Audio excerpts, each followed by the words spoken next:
and it's fully and completely a psychedelic rock band. And that's kind of how I met Art, was through being in Cricketbows and Art's Tuesday afternoon alternative radio show and his interest in local music. So here we are, 43 years from my my birth, and I still, my house still smells like a head shop. I still burn incense in the house and things like that. It's very much the place that I grew up in sound and sight and function. However, I've been, monogamously happily married for 25 years, and I have 2 great kids, and we have really like this super normal life in a lot of ways, and then completely weird, bizarre life in other ways. Recently opened tattoo shop. Worked in tattoo shops all my life. Owned several tattoo shops. We recently moved our tattoo shop downtown.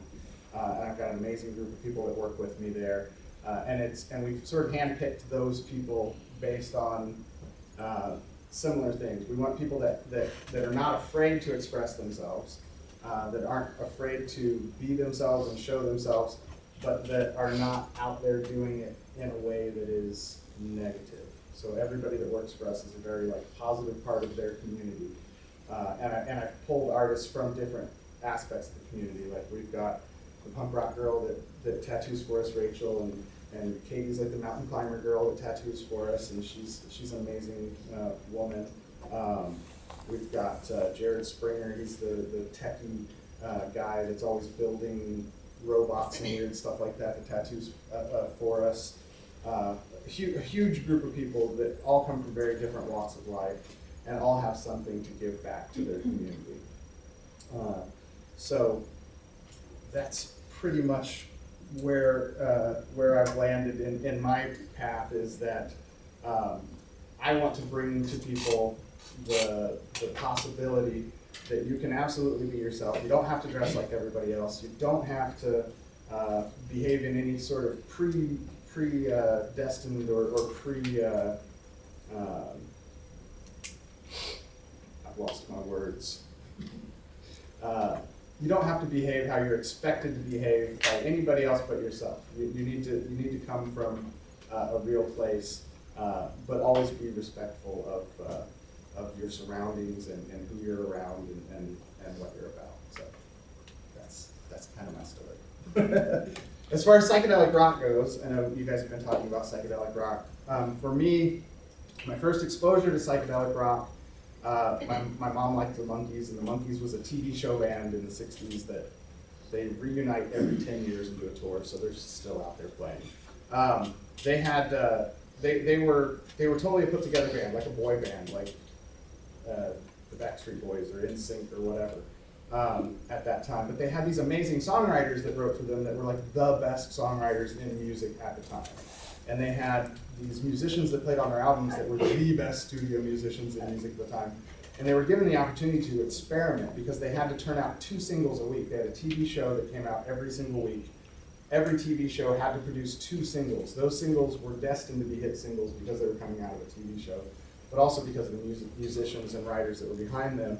But because they were producing these things so fast, they just completely blew the mold on what was pop or what was rock or anything else, and they just concentrated on putting out great songs. So if you listen to a Monkees record, there's a country song, and then the next song is like a pop song, and the next song is like a weird psychedelic rock song, and these guys got really into sort of jamming the cultural standards. Like they were kind of a prank on the country.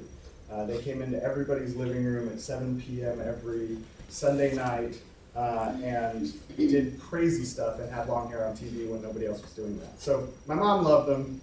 As a little kid, I watched their show in reruns, and I saw them. They had a song called Daily Nightly, and the song was so weird and bizarre, and at that age, I couldn't describe it as trippy or psychedelic or anything like that, but it was dreamy and bizarre. And at the end of the song, the guy that sings it, Mickey Dolenz, just says the word psychedelic. And that word stuck in my head as like, okay, what was that he said? What does that mean? I asked my parents. They lightly explained it to me at that age. Went off on my own and started researching it. Again, being a kind of poor kid with teen parents, didn't have a lot of toys, didn't have a lot of access to things, spent a lot of time at the library. I read every book on everything. I read the encyclopedias, I read the dictionaries, I read every book on everything that I was slightly interested in. And at the time, luckily, there were a lot of books about everything. So history of rock books were out there, history of psychedelic rock books were out there. I read them all and immediately went out and tried to find all these things to learn about. So the Monkees were really my introduction to psychedelic rock. Of course, my whole family loved the Beatles, so I got what the Beatles were doing then, sort of at that point. And then as I grew into my own music, it wasn't my parents' music, in the 80s, college rock was this huge thing that was just blowing up. Like MTV had made it possible for you to not have to work through a lot of the typical big record label system of paying off the radio station to play your record and all that kind of stuff. If you made a cool and interesting video, you got out into the world. And so a lot of these college rock bands were putting out videos. REM came from that time, the Replacements came from that time. And all of these bands were influenced by the same stuff. They were influenced by the Beatles, they were influenced by the Monkees, they were influenced by Jefferson Airplane and the Grateful Dead and all of that kind of stuff. And so that all seeped into their music. So my music of my generation in the 80s was absolutely based on the fact that Woodstock happened 15 or 20 years prior, and that whole thing was coming back around in fashion again. And everybody was able to experiment because they weren't trapped in like a major label pop music deal. So psychedelic rock just has been a consistent thing throughout my entire life, to the degree that I don't hear it and think that it sounds like weird or freaky or trippy to me when I hear it. And to the degree that I hear a lot of psychedelic stuff in music that wouldn't be classified as such. Like I think Elton John is one of the most psychedelic artists of all time. His songs, when you listen to them, they're super basic. Actually, they're not. They're the opposite of basic. They're super basic in that the melody gets into your head and is a very easy to remember melody and lyric. Usually, the musical movements are well planned out. There's no big reverbs, there's no big delays, there's no big wah weird stuff going on. But they're all these heartfelt, deep, touching songs and ideas sung by this very masculine, gay, weirdly dressed person who, when Bowie dresses when Bowie dressed in drag, Bowie was kind of sexy in drag. Like Bowie was looked kind of like a woman himself. When other sort of glam rockers came out or weird psychedelic artists came out, like their thing was to look good. Like Elton John would come on stage dressed as a duck sometimes. And sometimes he'd wear giant crazy glasses. This is like the most psychedelic thing you could do, really, is to produce very kind of normal, straight across the board, accessible to your parents and everybody kind of music, but then throw these weird elements on top of it that made him stand out, made him memorable, but also throws it into a zone of being psychedelic. So that's all I really have to say. Yay! Questions for Chad? So I really loved your story. It was really awesome, and one thing stuck out to me, and it's not. Did you say that you opened for Black Sabbath? As a reverend, I opened for Black Sabbath. Yeah, I did a wedding right before Black Sabbath played at the Nutter Center.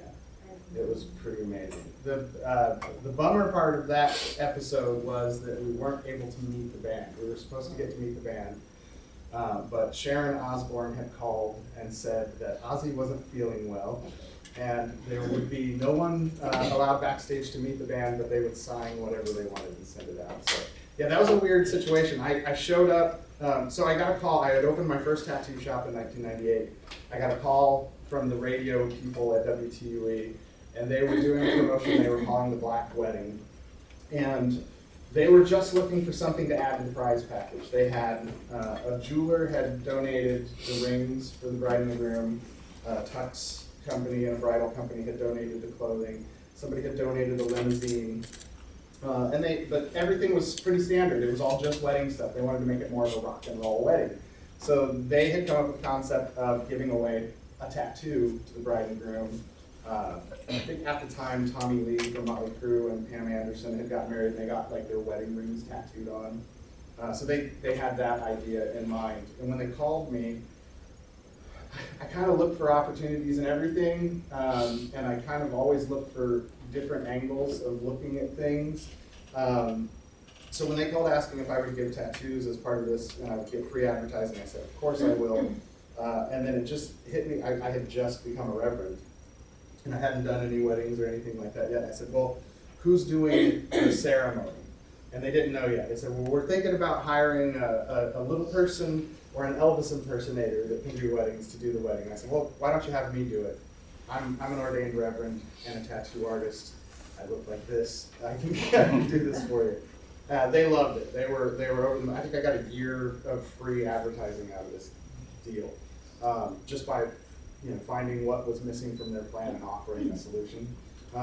And so I showed up at the Nutter Center that night, and I was supposed to meet with the bride and groom weeks prior to talk about what their ceremony was going to be. If we were going to make it a big evil rock and roll event, but I wanted to talk to them about what do you guys want? Like what's the special thing that I can put in there to like make this not just a jokey novelty wedding. They never showed up. They just kept shining on the appointments. I thought they were going to not show up for the wedding. So I showed up to the venue, and I'm waiting. They're late. And then finally one of the guys from the radio station comes and grabs me and says, the bride and groom are out in the parking lot right now in their limousine. You need to go to talk to them about what you're going to do tonight. I said, okay. So I go out to the limousine, and I open the limousine door, and the bride and the groom are in there, fully like big puffy dress, tux, and Budweiser cans in the floor of the limousine up over my ankles, and they're both drinking straight out of champagne bottles, and like they're wobbling. And I said, what do you guys want to put in this? How do I pronounce your name? Do I call you this or this? All the little questions I had, they didn't care at all. No care. We don't care, man. You do it. I said, do you guys want to share any verses with each other, or you lead us through it? We'll say yes at the end. Let's just do this thing. I'm like, all right, cool. No problem. So we went in and we waited around and we watched the opening bands, and it was cool. And then they called us out to do the wedding, and they gave me a microphone. And these people were barely standing. Like people were helping them stand up. And it was like a 20-second wedding ceremony. So they didn't know what they wanted. I said, we gathered here today to join this man and this woman in the state of matrimony. Do you, yes, okay, you're married, let's sign the papers and get out of here. Like it was really super fast. And so a week later, they were supposed to show up to get their tattoos. And the guy showed up, the husband showed up, and he said, listen, dog, I'm just going to have to get both our tattoos because she's in jail right now for passing bad checks. So I said, okay. So I gave her both the tattoos. A couple months later, she sends me a handwritten letter, like a snail mail that came by a post, and explaining that they were both into drugs and they were both into pills and they had gotten messed up. She didn't even remember getting married. She was in jail now, but she was getting her life straight, and she was glad that I had given him his tattoo that they were getting divorced. So my first wedding didn't take at all. It didn't stick, but it was cool. Do you mind if I play some of your stuff? No. To give them a sense of. So the website is cricketbows.com. Right, and then here's a video so you can see and hear. That's a terrible one. Oh, you don't like that one? Should I choose something else? Sure. Yeah. Hey. If I'm controlling it, then Yeah, you are controlling it. Is there something else on YouTube you'd recommend? No. See, I don't know what else. I can go Cricketbows Yeah, go to Diamonds, and then There's the preview. Do charcoal. That charcoal one's pretty good. This That one? No, that No, wrong. You all get to. You can. Or no, which, This one. this one? Right here? That one's good. Oh, and it's an official video. There you go.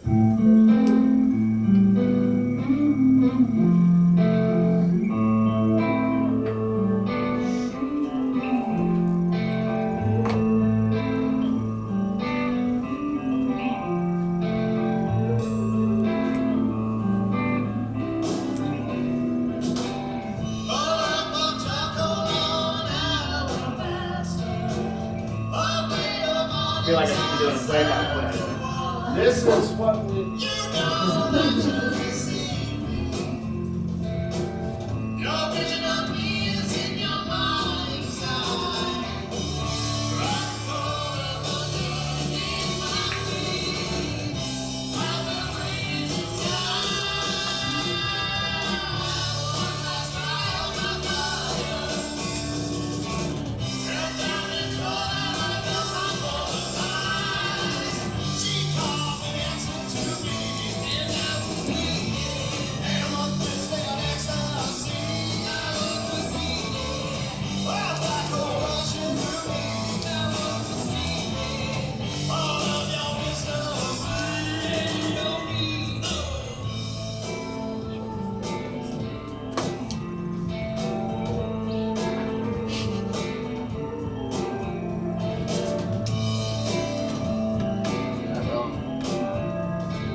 Any of you are going to go into law enforcement, my drummer in this video is the guy, if you pulled us over, he's the guy you want to search. Obviously, because he's wearing a Roarer 714 t-shirt, which was Quaaludes in the 1970s. So if anybody's hip enough to be wearing a Quaaludes t-shirt, you search that guy. I might look like the one you would want to search. You actually want to search the short-haired guy with the drug t-shirt. Questions? Other questions? No other questions? Paul? Do you feel like your love for reading when you were younger facilitated your artistry a little bit?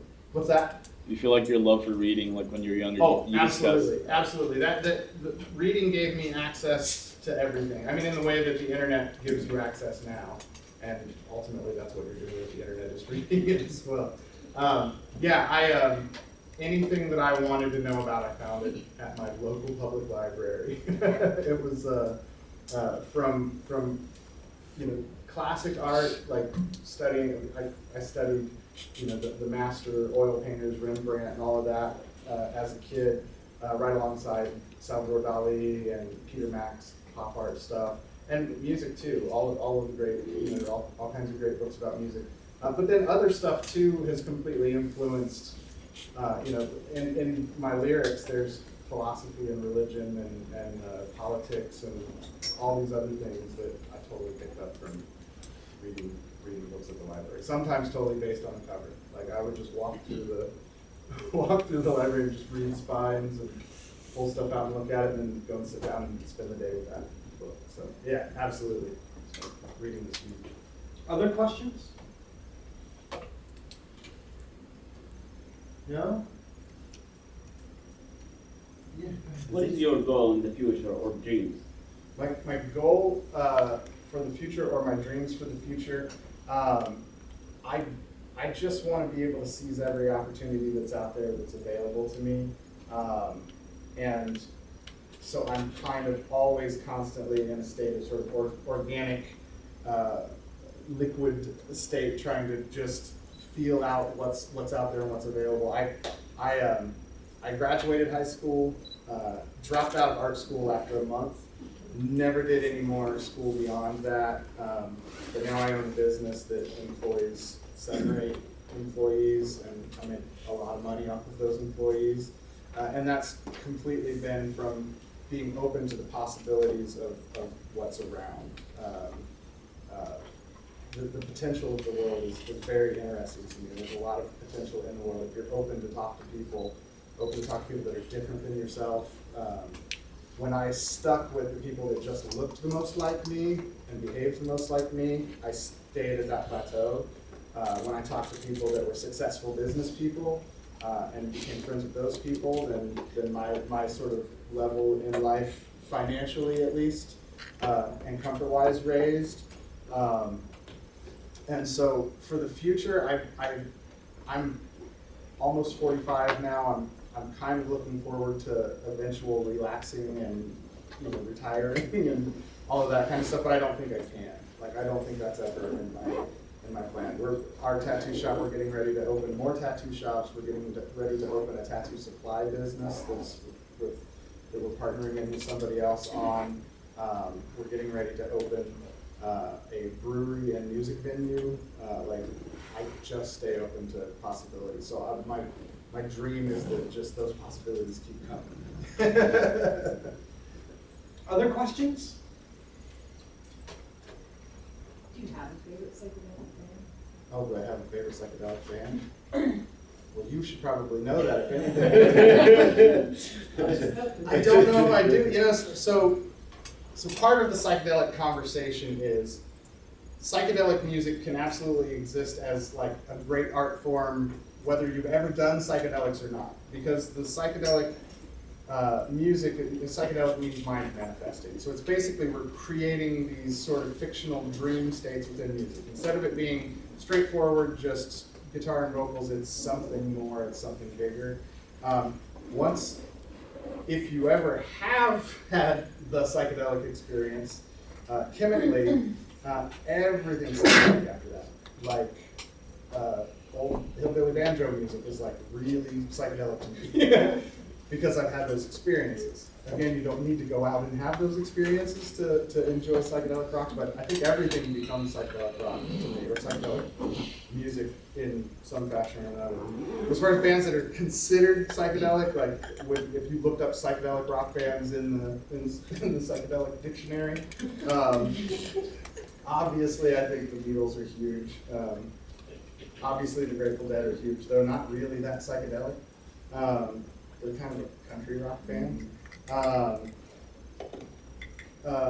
don't think I have a favorite. I love Frank Zappa. I love anybody that's sort of inventive and is doing something different in their own way. And then again, in the 80s bands, there were all these great shoegaze bands that are coming back now, Ride and Blur and Oasis and all of those bands that are sort of taking the Beatles thing and using it. I like all that stuff.